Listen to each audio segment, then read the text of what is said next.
అందరికీ నమస్కారం. ఈ మధ్య యుద్ధము శాంతి అనే పుస్తకం హైదరాబాద్ నుంచి వెలువడింది. దాని మీద సమీక్షలు కూడా చాలా వచ్చినాయి.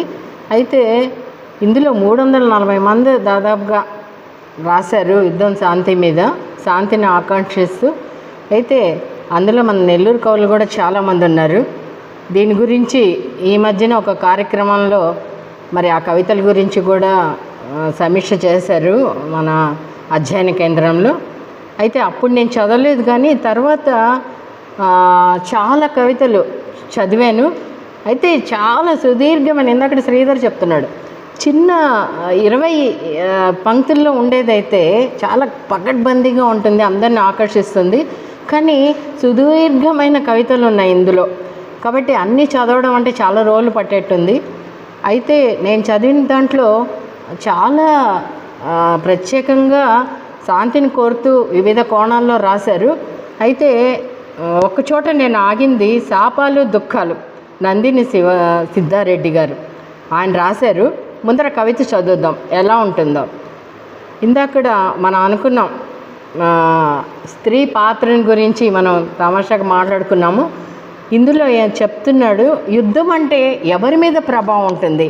నిజంగా చాలా స్పష్టంగా చెప్పాడు. ఇందులో పెద్దగా కష్టమైన పదాలు లేవు, మనకి అర్థం కాని వాక్యాలు కూడా లేవు. ఎవరైనా కూడా చదివితే మరి చివరి వరకు చదివిస్తుంది. అందులో ఏంటంటే, ఎప్పుడు తప్పిందని తల్లులకి ఎప్పుడూ తప్పలేదు. తనువంతా ప్రేమమయం అయినందుకు తల్లులకి దుఃఖం తప్పట్లేదు.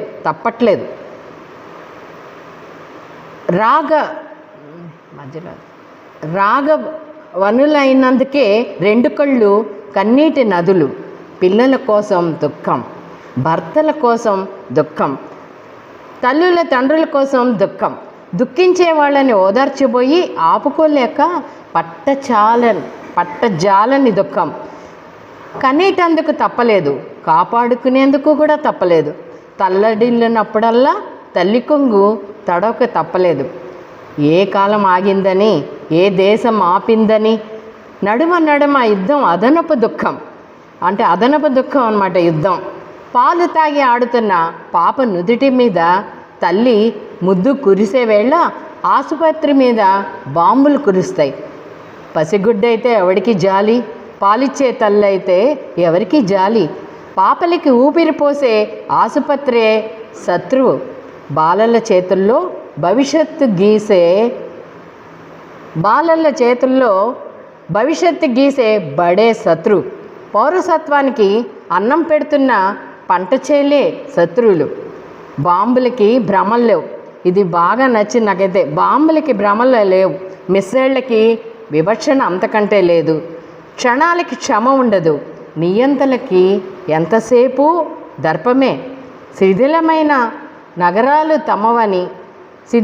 నగరాలు తమవి, మనుషులు పోయినా విజయాలు తమవి. హాహాకారాలు ఎవరివో, అవయవాలు ఎవరివో, చెదిరిపడిన రక్తం ఎవరిదో. యుద్ధాలు ఇది కూడా మనకి గుండెని తాగుతాయి అన్నమాట. యుద్ధాలు సంజాయిషి ఇవ్వవు, వ్యాపారులు సంజాయిషి ఇవ్వరు. ఒకరిని చంపితే నేరం, లక్షల మందిని చంపితే నేరం కాదు. ఇది కూడా మనకి నిజంగా అందరూ ఆలోచించాల్సిన విషయం. ఒకరిని చంపితే నేరమా, లక్షల మందిని చంపితే నేరం కాదా? ప్రపంచ వాణిజ్య సంస్థ ఉంటుంది, ప్రపంచ న్యాయస్థానము ఉంటుంది. ఒక్క శవానికి హడావిడి, సంఖ్య పెరిగితే శవాలకి పంచనామా ఉండదు. గాజాలో మరణించింది మనుషులే, ఉక్రెయిన్లో చనిపోయింది కూడా మనుషులే, బస్తర్లో కాలిపోతున్నది కూడా మనుషులే. మనుషులంటే మరణించిన వాళ్ళ, మాట్లాడని వాళ్ళ, శిథిలాలు దాటి బీభత్సాలు దాటి ఆట బొమ్మలతో బజార్లకు వచ్చి ఆగమవుతున్న పాప కళ్ళల్లో అగాధం ఏ పరికరానికి అందదు. చేతులు విరిగి కాళ్ళు విరిగి తుడుచుకోలేని తల్లి దుఃఖం ఏ పదాలకి అందదు. రోడ్ల పొడుగుతా పాపల రోదన, పెళ్ళాల చుట్టూతా తల్లుల దుఃఖం. పెళ్ళల చుట్టూతా తల్లుల దుఃఖం. నేర చట్టాల కింద దయ నలిగిపోతోంది. ఎవరి దుఃఖాలు వాళ్ళవి, ఎవరి ద్వేషాలు వాళ్ళవి, దేశాల వ్యూహాలు దేశాలవి. దేశాలు మట్టి దిబ్బలు అవుతున్నా, శవాల దిబ్బలు అవుతున్నా దేశాలు నోరు తెరవరు. దేశాలు నోరు తెరవవు కదా, ఎప్పుడైనా మనుషులే తెరుస్తారు. ఎవరి కోసం ఎవరు దుఃఖిస్తారు? దయగల తల్లులే దుఃఖిస్తారు. ప్రేమగల తల్లులే పిల్లల్ని కదా పెంచుతారు. మరణించిన వాళ్ళ కోసం ఎవరు దుఃఖిస్తారు? తల కొట్టుకుంటూ తల్లులే దుఃఖిస్తారు. దుఃఖంలోనో కోపంలోనో తల్లులే శపిస్తారు. దేవతలు ఎవరికీ లేని శక్తి తల్లుల శాపనార్థాలకే ఉంటుంది. ఈ శాపనార్థాలు ఫలించాలి, మనకి ఆ యుద్ధాలు ఆగాలి. ఎంత అంటే ఏదైనా కూడా, ఏ ఆవేశమైనా, ఏ కావేశమైనా, ఏ సమస్య అయినా కూడా మహిళలే ఎక్కువ దుఃఖానికి గురయ్యేవాళ్ళు. ఆ తర్వాత పిల్లలు. ఇది ప్రపంచంలోనే జరుగుతుంది, ఒక దేశంలో కాదు, ఒక చోట కాదు. అంటే ఏది ఎఫెక్ట్ అయినా కూడా వీళ్ళ మీదే ఉంటుంది అని చక్కగా మనకి అర్థమయ్యేలాగా, ఏమాత్రం కూడా పదబంధాలు, చాలా కష్టమైన పదాలు లేకుండా నందిని సిద్ధారెడ్డి గారు చాలా బాగుంది, హృదయాన్ని హత్తుకునేలాగా ఉంది. అంటే నేను చదివిన వాటిల్లో ఇదొకటి, ఇంకో కొన్ని ఉన్నాయి. అవన్నీ మనం తర్వాత మన సమీక్షలో మనం దాని గురించి మాట్లాడుకుందాము. ఏమైనా ఈరోజు ఒకసారి మనం కూడా అందరం శాంతిని ఆకాంక్షిస్తాం కాబట్టి అలాంటి శాంతి త్వరలో రావాలి. ఏ మహిళలందరూ కూడా, పిల్లలందరూ కూడా సుఖం శాంతులతో ఉండాలి. అదే ప్రపంచం కోరుకునేది, అందరూ కూడా కోరుకోవాల్సింది. సో మనకి ఈరోజు ఈ అవకాశం అందరి ముందర ఈ కవిత గురించి మాట్లాడినందుకు చాలా సంతోషంగా ఉంది. ఇలాంటి కవితల గురించి మళ్ళీ మళ్ళీ కూడా మనం మాట్లాడుకుందాము. దీని గురించి కూడా మనం మంచి కవితల గురించి ఇలా మంచి కార్యక్రమంలో మనం అందరం కూడా పార్టిసిపేట్ చేయడము ఎంతో అమూల్యమైన సందర్భం ఇది. ధన్యవాదాలు. అందరికీ నమస్కారం. నేను ఇవాళ విశ్లేషణ కోసం తీసుకున్న గజల్ ఇది, కవిత కాదు. ఇది ఒకసారి నేను పాడి తర్వాత మీకు విశ్లేషణ చెప్తాను.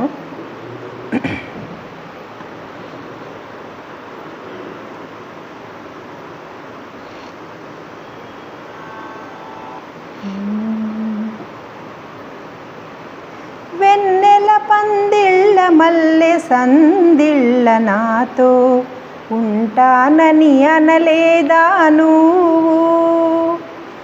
వెన్నెల పందిళ్ళ మల్లె సందిళ్ళ నాతో ఉంటానని అనలేదా నువ్వు? నా కవితల కన్నులలో వెలిగే హాయి మోదమే కనలేదా నువ్వు?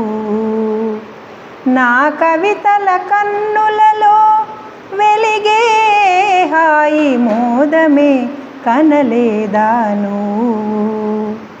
వెన్నెల పందిళ్ళ మల్లె సందిళ్ళ నాతో ఉంటానని అనలేదా నువ్వు? పూసిన పొగడ పూల మాలలతో పులకింతల పొంగుతూ నిలుచున్నానే. పూసిన పొగడ పూల మాలలతో పులకింతల పొంగుతూ నిలుచున్నానే. నా పలుకు ప్రతిపదము తీయ తీయని మావి రసబిందువనలేదా నువ్వు? నా పలుకు ప్రతిపదము తీయ తీయని మావి రసబిందువనలేదా నువ్వు? వెన్నెల పందిళ్ళ మల్లె సందిళ్ళ నాతో ఉంటానని అనలేదా నువ్వు? విరిసిన పూలంటి నా పదాల పారాణిని తళుకు చూపుల సింగారించ, ఆ చురుకు చూపుల కళుకు చుక్కల వంకల మురుస్తూ చనలేదా నువ్వు? ఆ చురుకు చూపుల కళుకు చుక్కల వంకల మురుస్తూ చనలేదా నువ్వు? వెన్నెల పందిళ్ళ మల్లె సందిళ్ళ నాతో ఉంటానని అనలేదా నువ్వు? పసదనాల మొగలి పూల జడతో నేను ముసినవ్వుతో సంతసిస్తుంటే, నా చిలిపి కన్నుల మెరిసేటి వలపు మెరుపు చూచి అవుననలేదాను? వెన్నెల పందిళ్ళ మల్లె సందిళ్ళ నాతో ఉంటానని అనలేదాను? సందె వేళలో అరచేతులలో చక్కని చంద్రవంకలు దిద్ది మళ్ళీ, సందె వేళలో అరచేతులలో చక్కని చంద్రవంకలు దిద్ది మళ్ళీ, నా గోరింట చెయ్యంటి ముద్దులే కలురాయగా రమ్మనలేదాను? నా గోరింట చెయ్యంటి ముద్దులే కలురాయగా రమ్మనలేదాను? వెన్నెల పందిళ్ళ మల్లె సందిళ్ళ నాతో ఉంటానని అనలేదా అనలేదాను? అక్షర రూపం దాల్చిన ఈ మనోగానంలోని భావుకతలో పొదిగిన మనోహర దృశ్యాలు ఎన్నో, అందమైన కవితాత్మక ఊహలెన్నో, హృదయమైన పదాలతో మల్లీశ్వరి గారి కలం సృజించిన హృదయాన్ని తాకే చిరు జల్లు లాంటి గజల్ ఇది. శ్రీమతి రాజా వాసిరెడ్డి మల్లీశ్వరి గారు, గజల్ క్వీన్ అని పేరు వారి రచనే ఇది. వెన్నెల పందిళ్ళు, మల్లెల సందిళ్ళు, పొగడపూల మాలలు, పారాణి పాదాలు, మొగలిపూల జడ, గోరింట చేతులు, ఇవన్నీ చదివితే కొండొకచో బాపుగారి దృశ్య కావ్యాలు కళ్ళ ముందు కదలక మానవు. పెద్ద పెద్ద కళ్ళు, జడగంటలతో సత్యభామ లాంటి నాయికలోని కట్టలు తెంచుకున్న అలకలో దాగిన చిలిపితనం వేసిన కొంటె ప్రశ్నల్లా అనిపించక మానవు. వేసవిలో ఓ అందమైన వెన్నెల రాత్రి చందమామలోని చల్లదనాన్ని చిక్కగా నింపుకున్న భావ సౌందర్యం కన్నులకి కట్టక మానదు. మురిపించే అతడి మాటల్లో దాగిన భాషల్లోనే ఆమె కవిత కళ్ళు తెరిచిందని అంటూనే తనకేం కావాలో చెప్పకుండా ప్రశ్నించిన ఆమె మార్మికత ముచ్చటగా అనిపించక మానదు. మాట తప్పిన సందర్భాలను లెక్కిస్తూ తనలో కల్పించిన ఆశలకి అతని సమాధానాన్ని ఆశించే సున్నితమైన వ్యక్తీకరణలో కవయిత్రి చాతుర్యం, కవిత్వానుభవం ద్యోతకమవుతాయి. భావంలో సూటిగా ఇమిడిపోయిన వాక్యాలు అర్థవంతమైన అందమైన కవిత్వం చదివిన అనుభూతినిస్తాయి. ఇక ఈ గజల్లో కొన్ని అత్యంత సహజమైన పోలికలు, మాటల్లో మావిరసాల తీయదనం ఉండటం, పారాణి పాదాలు పువ్వుల్లా విరియడం, గోరింట చెయ్యంటి ముద్దు లేఖలు రాయటం వంటివి అద్భుతంగా అనిపిస్తాయి. మల్లె సందిళ్ళు, మావిరస బిందువు, కళుకు చుక్కలు, ముసి నవ్వు ఇలాంటి విశేష ప్రయోగాల మధ్య సాగే ఈ గజల్ ద్వారా మనోల్లాసంతో పాటుగా ఆహ్లాదభరితమైన ఊహాలోకంలోకి తీసుకెళ్ళి పాఠకుల్ని మంత్రముగ్ధుల్ని చేయటంలో కవయిత్రి కృతకృత్యులయ్యారన్నది నిస్సందేహం. గజల్ నియమాలని ఖచ్చితంగా పాటిస్తూ కొత్త పదాల్ని పరిచయం చేస్తూ భాషా భావ సౌందర్యాల ఖజానాల్లాంటి గజళ్లను సృజిస్తూ మల్లీశ్వరి గారు తెలుగు భాషా సాహిత్యాలకు అజరామరమైన సేవలు చేస్తున్నారు. తెలుగులో కనుమరుగైపోయిన అద్భుత పద సంపదతో మల్లీశ్వరి గారి రచనలు భాషని అమృతమయం చేస్తున్నాయనటంలో అతిశయోక్తి లేదు. ఇటువంటి మరిన్ని అందమైన గజళ్ల సంకలనాలు వారి కలం నుండి వెలువడాలని కోరుతూ ధన్యవాదాలు.